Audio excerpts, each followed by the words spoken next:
अस्सलाम वालेकुम नाज़रीन, प्रोग्राम खेत खलियान के साथ मैं हूं अतर लाशारी। आज का प्रोग्राम हम ख़ुसूसी तौर पर कर रहे हैं ज़रई यूनिवर्सिटी मुल्तान में और कपास के हवाले से। आज यहाँ पर बहुत खूबसूरत एक्टिविटी जो है वो चल रही है। डॉक्टर नील फॉरेस्टर आज यहाँ पर आए हैं और मुख्तलिफ कॉटन ब्रीडर, मुख्तलिफ रिसर्च इदारों के जो लोग हैं वो भी आज यहाँ पर आए। प्रोग्राम के इस हिस्से में मेरे साथ मौजूद हैं पाकिस्तान में एग्रीकल्चर का एक बहुत बड़ा हवाला, एक बहुत बड़ा नाम, और ख़ास तौर पर जब हम बात करते हैं कि ख़वातीन का एग्रीकल्चर में तो हमेशा से बहुत बड़ा किरदार रहा है।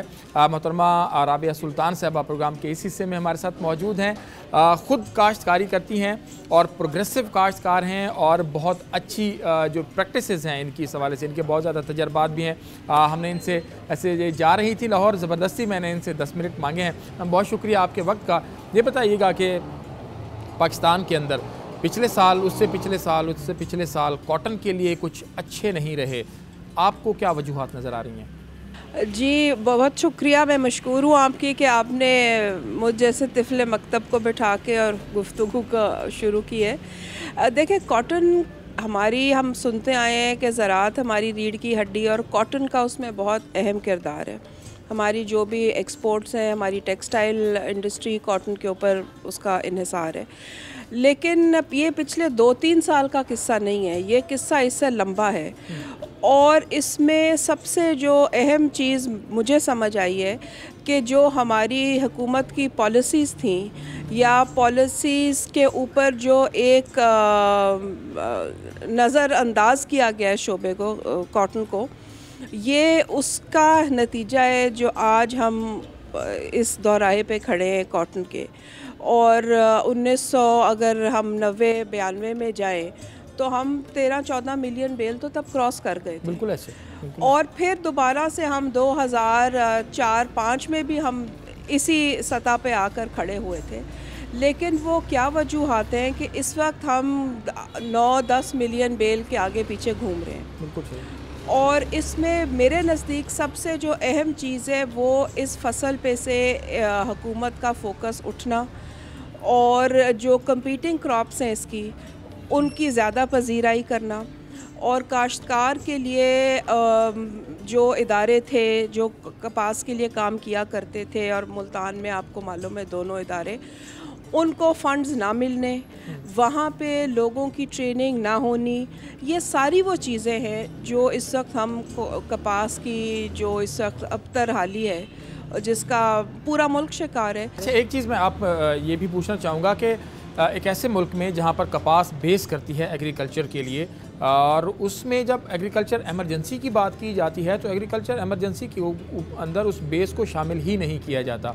तो बाकी तो चलें, फसलें आपने डाल दी, तो ये जो फोकस इस वक्त है हुकूमत का कपास के ऊपर, इससे काम चल जाएगा, या आपको लगता है कि जो इस वक्त कार मुख्तार लोग हैं हुकूमत में बेशक नहीं हैं लेकिन वो फैसले ज़रूर कर रहे हैं एग्रीकल्चर के हवाले से भी, उनको भी इस हवाले से सोचना चाहिए?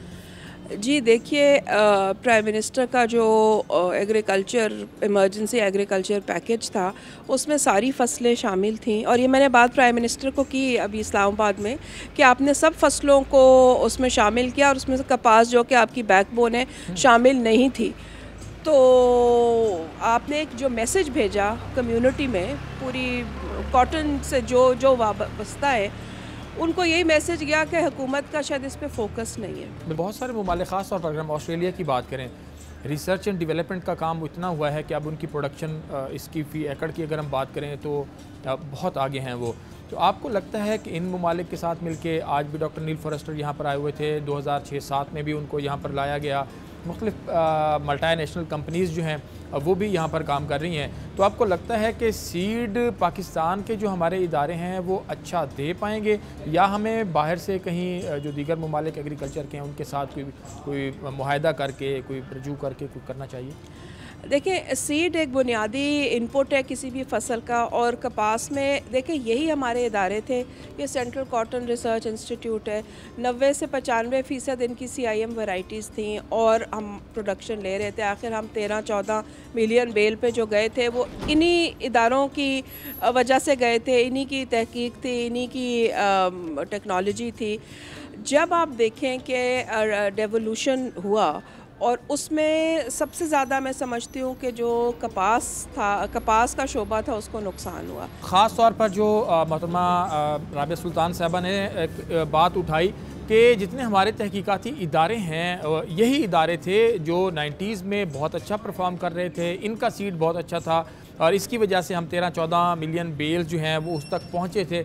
अब हमें फिर उसी तरफ ही जाना होगा, सीड के ऊपर काम करना होगा, चाहे जहाँ से भी आप मर्ज़ी आए साइंसदान बुला लें, लेकिन जब तक सीड के ऊपर काम नहीं होगा। तो बहुत शुक्रिया आपके वक्त का। और मोहतरमा राबिया सुल्तान साहबा पाकिस्तान की नामवर जो है वो काश्तकारा हैं, ख़ुद काश्त करती हैं और बहुत अच्छी और प्रोग्रेसिव काश्तकारा हैं। बहुत जल्द हम इनके फार्म से आपको इनकी काश्तकारी और इनकी प्रैक्टिसेस, इनके जो इन्होंने गेन किया और क्या इनके तजर्बात रहे वो भी आप तक पहुंचाएंगे। मैं एक दफ़ा फिर आपका बहुत मशकूर हूं। यहाँ पर वक्त एक छोटे से ब्रेक लेते हैं, हमारे साथ रहिएगा।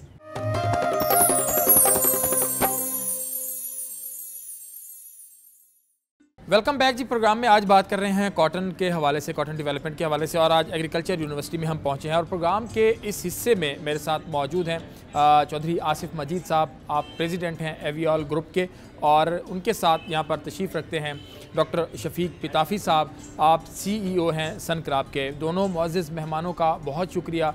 और सबसे पहले अगर हम बात करें कॉटन की डेवलपमेंट के हवाले से तो चौधरी आसिफ मजीद साहब ये फरमाइएगा कि आज का ये जो यहाँ पर प्रोग्राम हुआ है, ओवरऑल जो डेवलपमेंट्स कॉटन सीड के हवाले से हो रही हैं, कपास के हवाले से हो रही हैं, क्या देखते हैं, क्या नई चीज़ें होने जा रही हैं और क्या कहेंगे? आज कॉटन के स्टेक होल्डर की मीटिंग थी। नील फॉरेस्टर है, ऑस्ट्रेलिया से एक साइंटिस्ट है, वो आया हुआ है पॉलिसी मेकिंग के लिए कि कैसी होनी चाहिए कॉटन, कैसे रिवाइव कर सकते हैं। उसमें हम दो ही चीज़ें हैं। मैं समझता हूँ कि पाकिस्तान में ना हम कॉटन में बहुत अच्छे थे जब से वायरस से पहले, 92 से पहले वायरस आई, हमने उसको कोशिश की, मैनेज नहीं कर सके। उसके बाद हमारा सिस्टम कोलैप्स हो गया सीड का, क्योंकि पहले अप्रूव्ड वैरायटी होती थी चंद, मतलब एक नियाब 78 है, करिश्मा है, या मतलब एक S12 थी और एक ज़बरदस्त सिस्टम था, एक वैरायटी 10 साल निकालती थी। वायरस आई, उसके बाद फिर हमारा सिस्टम कोलैप्स हो गया और अब 150-300 वैरायटी होती है। ज़मींदार को कन्फ्यूजन होती है, हर 2 साल बाद वैरायटी तब्दील होती है। बिल्कुल ऐसे जी। जैसे मैं डॉक्टर शफीक पिताफ़ी साहब आपसे जानना चाहूँगा, जैसे आसिफ मजीद साहब ने बात की है कि 90s की अगर हम देखें या उससे पहले थोड़ा सा देखें तो हमारे जो रिसर्च के इदारे हैं उन्होंने कॉटन का अच्छा सीड हमें दिया हमारे काश्तकार को। और इस वक्त जो सूरत हाल है प्राइवेट सेक्टर की, आपने दुनिया के उन ममालिक का ख़ास तौर पर जो एग्रीकल्चर डेवलप्ड कंट्रीज़ हैं विज़िट किए हैं, एग्रीकल्चर को करीब से देखा है, आप क्या सोच रहे हैं जो प्राइवेट सेक्टर है वो कॉटन को आगे लेकर जाने के लिए और एग्रीकल्चर को ओवरऑल आगे ले जाकर जाने के लिए क्या प्लान तरतीब दे रहा है, किस तरह से सोच रहा है, क्या कहेंगे? जिस तरह आपने बताया कि पहले 90s से पहले सीड सेक्टर ने किस तरह काम किया, देखिए 90s के बाद जो एक बड़ी चेंज आई वो आई क्राई 1AC जो BT कॉटन आई थी। BT कॉटन आने के बाद BT कॉटन आई थी 2 पेस्ट के लिए, हेलियोथिस और स्पॉटेड के लिए। अमेरिकन सुंडी और जिसको हम चितकबरी सुंडी कहते हैं, आज उसका कोई प्रॉब्लम नहीं है। उस कॉटन आने के बाद स्प्रे पैटर्न चेंज हो गए, क्योंकि इन 2 पेस्ट को कंट्रोल करने के लिए पैराथ्राइड्स और बाकी चीज़ें स्प्रे होती थी। उस स्प्रे करने से काफ़ी सारे ऐसे पेस्ट थे जो ऑटोमेटिकली कंट्रोल हो रहे थे।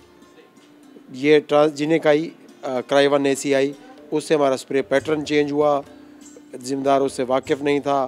फिर हमारा सकिंग प्रॉब्लम बन गया, सकिंग के बाद पिंक प्रॉब्लम बन गया। तो इस वक्त अगर हम देख रहे हैं तो ये कम से कम पिंक एक ऐसा बड़ा पेस्ट है जो कॉटन की फेलियर की वजह बन रही है। डॉक्टर साहब एक चीज़ और, एक टाइम में CLCV बहुत बड़ा इशू रहा, फिर मिलीबग आ गया, वाइट फ्लाई, चितकबरी आई, गुलाबी तो खैर अभी भी है, अमेरिकन आई। अब हम दुनिया के अंदर देख रहे हैं कि ये तमाम चीज़ें उन्होंने छुटकारा पा लिया है जो कॉटन डेवलप्ड कंट्रीज़ हैं, लेकिन हमारे यहाँ आपको लगता है कि सिर्फ बुनियादी वजह वो सीड ही है? जब तक और ख़ास तौर पर जेनेटिकली मॉडिफिकेशन की तरफ हम बात करते हैं तो वो होगा तो काम बनेगा। CLCV अब भी हमारा प्रॉब्लम है, सबसे बड़ा प्रॉब्लम। आसिफ साहब की आप बात पे गौर करें तो उन्होंने मेंशन किया है कि आज भी हमारा नंबर 1 प्रॉब्लम जो है वो CLCV है। सही। दुनिया ने इन चीज़ों से जब छुटकारा पाया तो वही उसी ट्रांसजीनिक टेक्नोलॉजी की बदौलत ही इनसे छुटकारा पाया। तो हम उसी की अपील कर रहे हैं गवर्नमेंट से कि इसके लिए सीरियस हों, पूरे सीड स्ट्रक्चर के लिए, पूरी सीड की जिस तरह आज साहब ने बात की रजिस्ट्रेशन, उसके ट्रायल्स के पूरे सिस्टम को हमें रिवैम्प करना पड़ेगा, दोबारा स्टेक होल्डर्स को बिठाना पड़ेगा कि किस तरह हमें इसमें हम रिवाइवल ला सकते हैं। ठीक है, मैं इससे पहले कि आसिफ साहब से आऊँ, पिछले प्रोग्राम में हमने इनसे बात की थी, आपको लगता है कि गवर्नमेंट आपकी बातों पर कोई कान धर रही है कि जो सिफारिशात आपके पास हैं कि बेटरमेंट हो सकती है, उसके ऊपर कुछ आना चाह रही है गवर्नमेंट? देखिए, गवर्नमेंट आज भी जो मीटिंग थी, मैं समझता हूँ शायद ये भी गवर्नमेंट की मीटिंग थी, इसमें भी हम अपनी गुजारिश बता के गए। कई दफ़ा मीटिंग्स हुई हैं, बात सुनी तो जा रही है, अब जब तक उसके ऊपर अमल नहीं होता तो मैं समझता हूँ तो अभी तक हो तो कुछ नहीं रहा। इस पे अमल होगा तो फिर हम समझेंगे कि हमारी जो बातें हमने मीटिंग्स की हैं वो फ्रूटफुल हुई हैं। फ्रूटफुल होंगी। अच्छा सर, आप जैसे आपके प्राइवेट सेक्टर ख़ास तौर पर AVR ग्रुप की अगर हम बात करें, आपका इस्लामिया यूनिवर्सिटी के साथ भी MOU हुआ, मुख्तलिफ आप चीज़ें देख भी रहे हैं, तो सीड की जब हम बात कर रहे हैं तो उस वक्त भी मुझे ये लगता है, मुझे याद है कि 2008-9 में डॉक्टर नील फॉरेस्टर के साथ ही मैंने बात की थी, तो उस वक्त भी कहते थे कि जेनेटिकली मॉडिफिकेशन और इस तरह की चीज़ें जो हैं वो होनी चाहिए। एक आम काश्तकार अब ये बात करता है कि जी आपसे जब मिलता है कि जी मैं रुल गया, मेरी कपास ठीक नहीं है, उस आम काश्तकार को आप क्या बताएँगे जो आप इस वक्त आपको सुन रहा है? ज़मींदार बेचारा आम का तो कहेगा ना जी, मैं तो लगाता हूँ, स्प्रे भी करता हूँ, 15-20 पानी भी देता हूँ, 8 बोरी यूरिया भी डालता हूँ, कपास होती नहीं है। वो तो कहता है कि सब कुछ गवर्नमेंट भी नाकाम है, प्राइवेट सेक्टर भी नाकाम है, सारे फ्रॉड करते हैं मेरे साथ, और वो बड़ा मायूस है एग्रीकल्चर से। ठीक है, बिल्कुल ऐसे। उसमें मैं तो फिर कहूँगा कसूर ऊपर से नीचे आता है, नीचे से ऊपर नहीं जाता।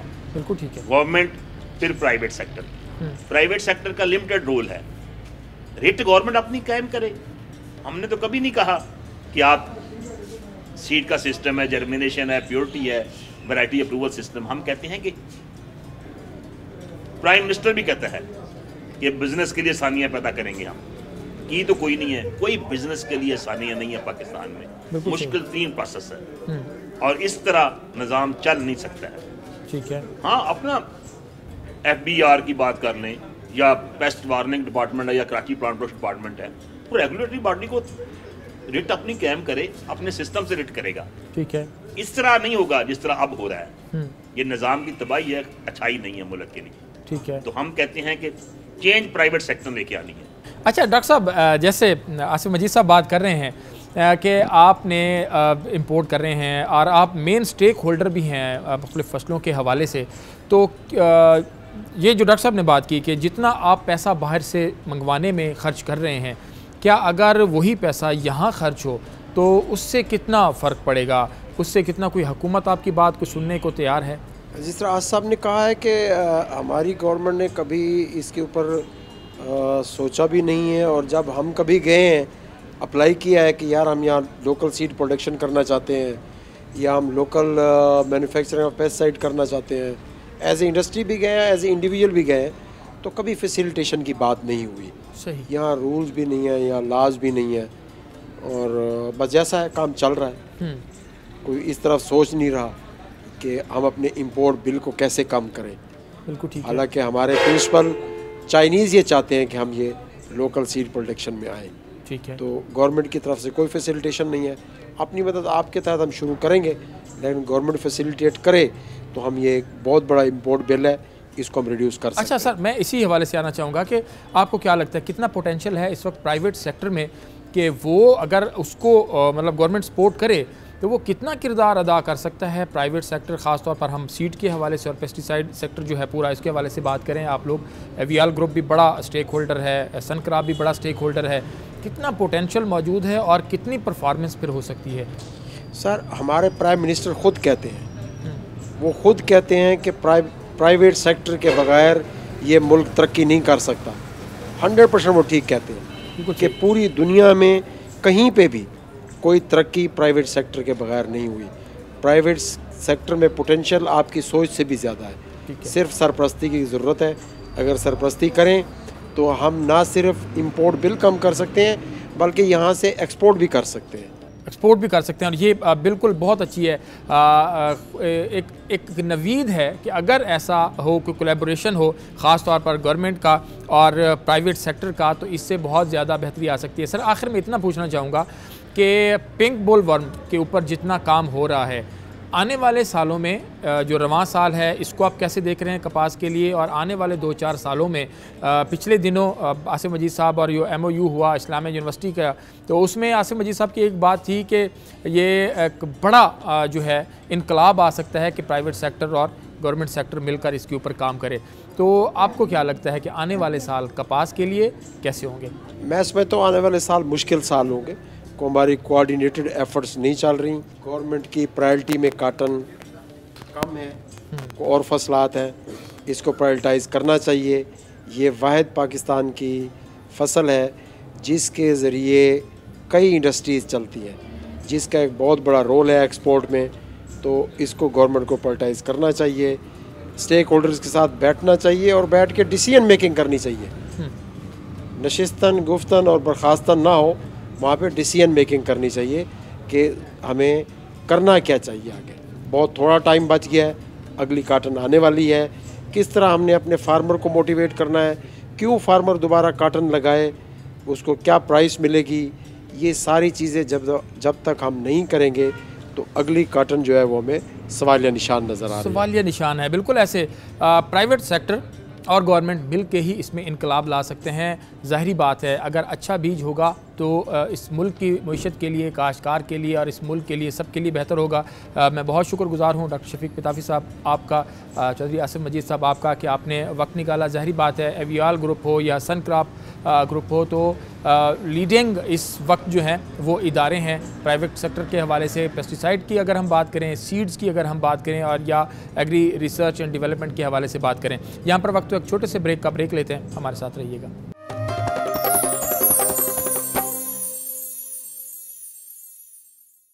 वेलकम बैक जी। आज के प्रोग्राम में हम बात कर रहे हैं कॉटन सीड के हवाले से, और आज ज़रई यूनिवर्सिटी मुल्तान के अंदर डॉक्टर नील फॉरेस्टर साहब यहाँ पर पहुँचे।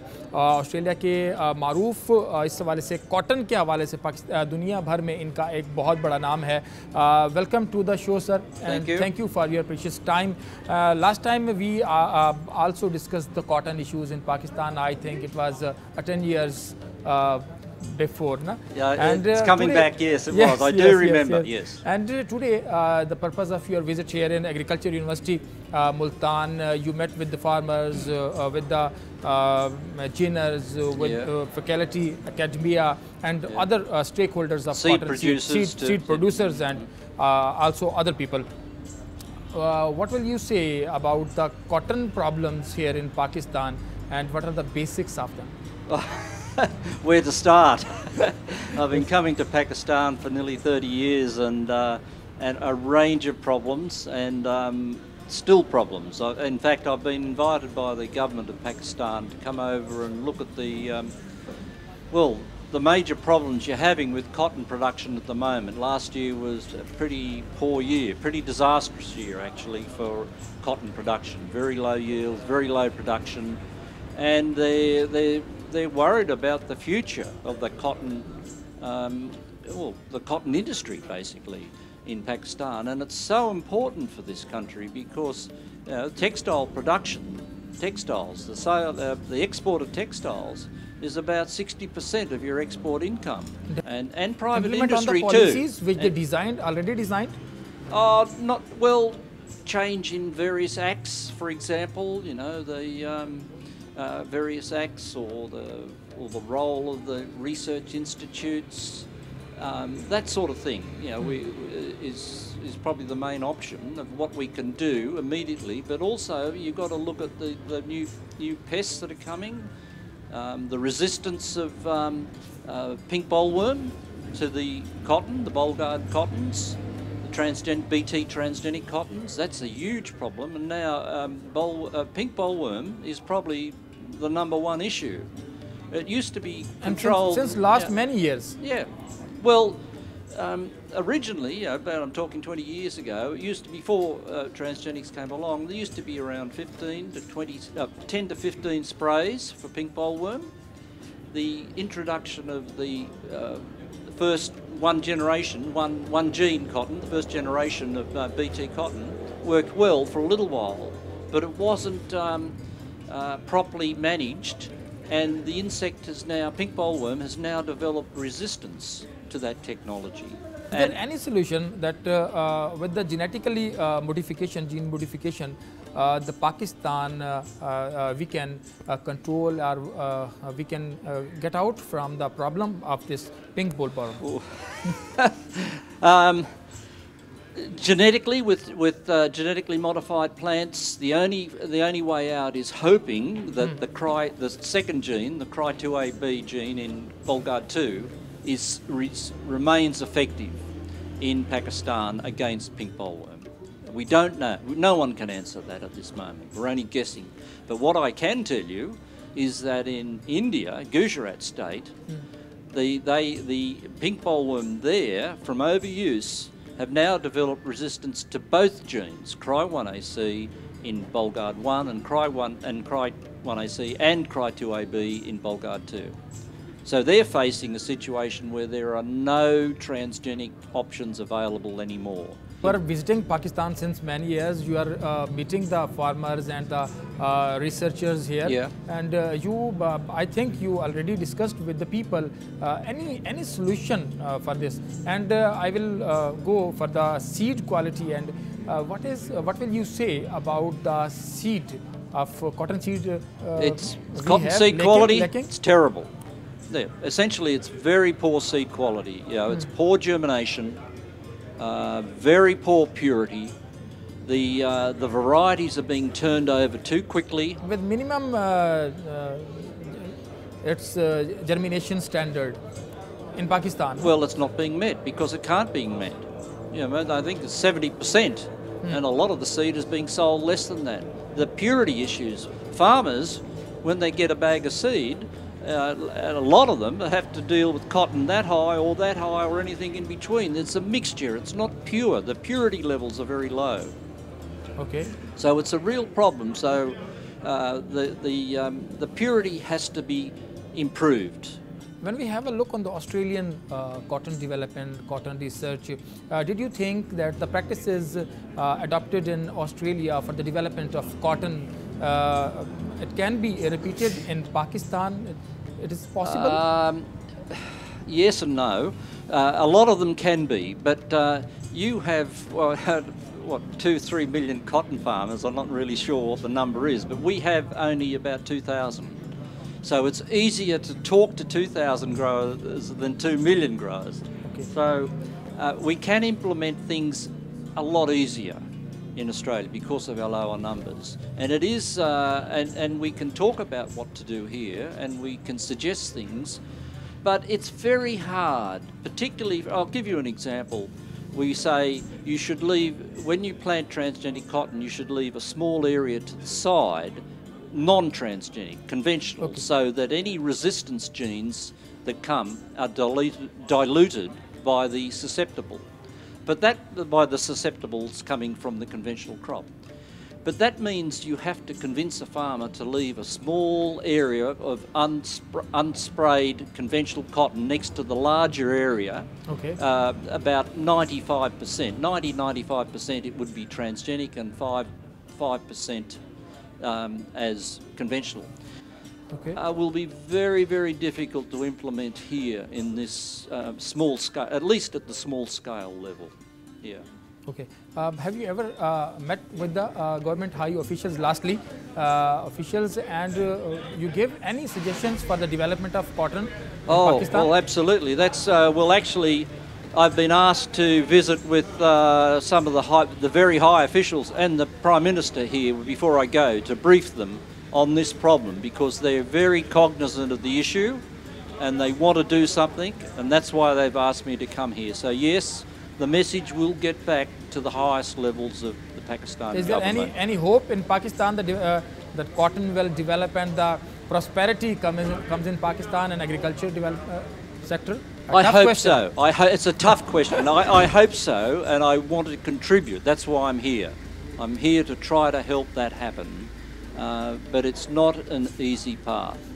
But at least we're having a go. Thank you very much. Doctor Neil Forrester आज हमारे साथ यहाँ पर मौजूद थे और आज हम एग्रीकल्चर यूनिवर्सिटी में आए भी इसीलिए थे कि इनसे भी जो है वो बात कर सकें। डॉक्टर नील फॉरेस्टर जो हैं वो कॉटन के हवाले से एक बड़ा हवाला है दुनिया के अंदर, तो इनके साथ आज जो गपशप हुई, इनका यही कहना है कि जो ऑस्ट्रेलिया के अंदर प्रैक्टिसेस हो रही हैं उसमें कुछ मुश्किलात भी हैं, पाकिस्तान में इम्प्लीमेंट करने के लिए कुछ आसानियाँ भी हैं और चीज़ों को देखना होगा। ख़ास तौर पर सीड की डेवलपमेंट के हवाले से इनकी वज़ीर-ए-आज़म के साथ की भी बात हुई, गवर्नमेंट के जो हाई ऑफिशियल्स हैं उनके साथ भी बात हुई। कहते हैं उम्मीद है, लेकिन अभी बहुत मुश्किल है ये कहना कि कब तक पाकिस्तान जो है वो बहुत ज़्यादा आगे निकलेगा कॉटन में, लेकिन उम्मीद बहरहाल ज़रूर है और इसके ऊपर काम कर रहे हैं। यहाँ पर वक्त तो एक छोटे से ब्रेक लेते हैं, हमारे साथ रहिएगा।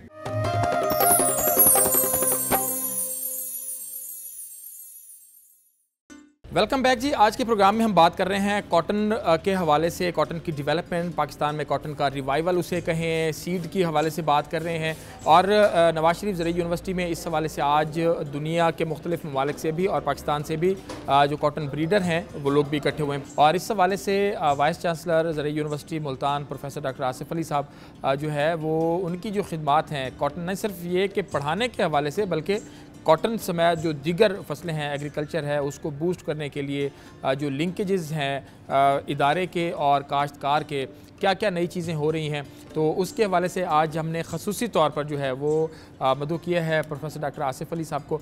आप वाइस चांसलर हैं ज़रई यूनिवर्सिटी मुल्तान। सर बहुत शुक्रिया आपके वक्त का। असर फरमाइएगा, एग्रीकल्चर आप देख रहे हैं, पूरे साउथ पंजाब के ऊपर आपकी नज़र है, दुनिया के अंदर जितनी एग्रीकल्चर हो रही है उसके हवाले से भी, लेकिन आज स्पेसिफिक हम बात करेंगे कॉटन के हवाले से। मुझे याद है पिछले साल भी हमने आपकी कॉटन पिकिंग भी देखी थी, एक्टिविटी कॉटन के हवाले से आप काम कर रहे हैं। इस वक्त पाकिस्तान के अंदर और ख़ास तौर पर जो जनूबी पंजाब है वो स्टेक होल्डर है बड़ा, कहाँ देख रहे हैं जनूबी पंजाब को, इस काश्तकार को और कॉटन को, पिछले अगर 10 सालों का जायज़ा लें तो? एग्रीकल्चर ओवरऑल पाकिस्तान में ख़ास तौर पे थोड़ा सा डिक्लाइन में है। उसकी बहुत सारी रीज़न्स हैं। एक रीज़न जो सबको नज़र आती है वो क्लाइमेट चेंज है। दूसरी जो अगर कॉटन के हवाले से हम बात करें तो कॉटन में क्लाइमेट चेंज के साथ साथ एक टेक्नोलॉजिकल जो इंटरवेंशन थी वो राइटली पिकअप नहीं हो पाई। तो कॉटन में भी और बाकी क्रॉप्स में भी जो एक तो होती है वैरायटी, वैरायटियाँ हमारे यहाँ ब्रीड हुई, अच्छी वैरायटियाँ ब्रीड हुई। उसके साथ फिर एक सीड सिस्टम जिसको कहते हैं सीड स्टीवर्डशिप। उसमें अगर आपकी कोई वैरायटी कॉटन की ब्रीड हुई है और आपने उसको लॉन्गर अरसे के लिए सस्टेन करना है, प्रोडक्शन को सस्टेन करना है, तो उसमें 3-4 चीज़ें बड़ी अहम हैं। एक तो जो IPM जिसको इंटीग्रेटेड पेस्ट मैनेजमेंट, कि हम हर चीज़ को पेस्टिसाइड पे या ट्रांसजेनिक पे ना छोड़ दें, कोई और तरीक़ाकार भी जो है हमें इंसेक्ट कंट्रोल का मैनेजमेंट का यूज़ करना चाहिए। अच्छा सर, इसके मुझे याद है इनके साथ हमने कॉटन लीफ कर्ल वायरस के ऊपर भी कुछ बात की थी जब ये 2007-8 में यहाँ पर आए थे। जो ज़रई यूनिवर्सिटी है वो किस नहज के ऊपर अपना रिसर्च को लेकर जा रही है, अपने तलबा को किस तरह से एंगेज कर रही है और तलबा, फैकल्टी, रिसर्च एंड डेवलपमेंट और काश्तकार का जो लाइजान या जो लिंकेजेस है उसको कैसे डेवलप कर रहे हैं? ज़रई यूनिवर्सिटी का मतलब तो यही है, ये एग्रीकल्चर सेक्टर की यूनिवर्सिटी है जिसको ओवरऑल एग्रीकल्चर सेक्टर की डेवलपमेंट देखनी है। सही। ये जो ज़रई यूनिवर्सिटियाँ हैं इसका काम सिर्फ डिग्रियाँ देना नहीं है, स्टेक होल्डर के साथ स्ट्रॉन्ग लिंकेजेस रख के right kind of human resource trend करना है और उसी को एंगेज करके हमें मैनेजमेंट भी बेहतर करनी है, प्रोडक्शन मैनेजमेंट भी बेहतर करनी है, फिर ओवरऑल वैल्यू चेन में जाना है और वैल्यू एडिशन की तरफ जाना। सही। तो आपको लगता है कि ख़ास तौर पर फ्यूचर के अंदर हमारे ये जो तलबा हैं, हमारे जो लोग हैं, वो ख़ास तौर पर और ख़ास तौर पर मैं बात करूँगा रिसर्च इदारों के हवाले से, कोई अच्छे सीड के हवाले से कुछ बेहतर मुस्तकबिल नज़र आ रहा है आपको? देखिए, जो सीड का सिस्टम जहाँ ठीक होता ना वहाँ पे हाइब्रिड सीड चलता है। सही। हाइब्रिड वो सिस्टम है जिससे टेक्नोलॉजी को सेफ गार्ड किया जा सकता है। बिल्कुल सही। अभी सवाल भी ये हुआ और हमें भी इस बात का अच्छी तरह से इदराक है कि इंडिया में ये टेक्नोलॉजी जो ट्रांसजेनिक टेक्नोलॉजीज़ हैं ये गई और बहुत कामयाबी से चली। उन्होंने जो 8-9 में हमारे बराबर ही थे कॉटन प्रोडक्शन में, वो 40 मिलियन बेल पे चले गए और हम 8 पे आ गए। उसकी एक मेजर रीज़न ये थी कि हाइब्रिड सीड जो है ना वो हाइब्रिड वैराइटीज़ वो वहाँ पे लगी और उससे टेक्नोलॉजी हाइब्रिड में ये है कि हर साल सीड नया लेना पड़ता है। आखिर में सिर्फ इतना पूछना चाहूँगा, आपका बड़ा करीबी ताल्लुक़ है इस धरती के काश्तकारों के साथ भी, तो काश्तकार इस वक्त बड़ा मायूस है एग्रीकल्चर से और ख़ास तौर पर कॉटन से, क्या कहेंगे उसके लिए क्या कहेंगे? मायूसी गुनाह है और इंशाअल्लाह अज़ीज़ ये दोबारा से रिवाइव होगा और हो रहा है।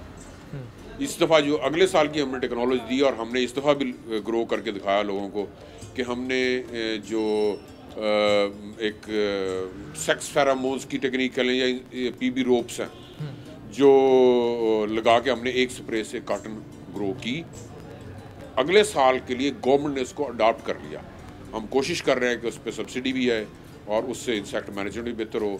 फिर हम बार बार आज की का सिलसिला भी यही है, डेली कोई ना कोई प्रोग्राम कर रहे हैं कि कॉटन में प्रॉफिटेबिलिटी इंश्योर हो, और जब प्रॉफिटेबिलिटी इंश्योर होती है तो फिर अल्टरनेट क्रॉप्स की तरफ ज़िम्मेदार नहीं जाता और फिर उसको आगे चलाता है। तो हम बड़े होपफुल हैं इंशाल्लाह वज़ीर कॉटन में प्रॉफिटेबिलिटी भी रिवाइव होगी और इससे हमारी प्रोडक्शन भी बेहतर होगी और सस्टेनेबल प्रोडक्शन भी। जी बिल्कुल, ऐसे डॉक्टर साहब बहुत शुक्रिया आपके वक्त का। अभी चलते हैं, जैसे प्रोफेसर डॉक्टर आसिफ अली साहब बात कर रहे थे, यकीनन ये बातें जो हैं ये इनके ऊपर गौर होना हुकूमती सतह पे भी, इदारों के अंदर भी बहुत ज़्यादा ज़रूरी है। अभी प्रोग्राम के इसी हिस्से में चलते हैं और कुछ और लोगों से बात करते हैं, हमारे साथ रहिएगा।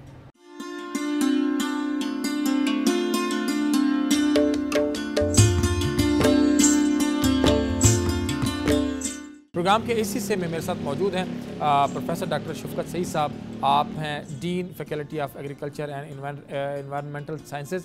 बहुत शुक्रिया सर आपके वक्त का। ये फरमाइएगा कि कपास की पिछले कई सालों से जो सूरत हाल है, एक तो इशू है सीड का इशू जो है वो हमने इस प्रोग्राम में भी मुख्तलिफ लोगों से डिस्कस किया है, वैसे भी हम डिस्कस कर रहे होते हैं, लेकिन एक और जो सबसे बड़ा इशू है सीड के बाद वो है पेस्ट का।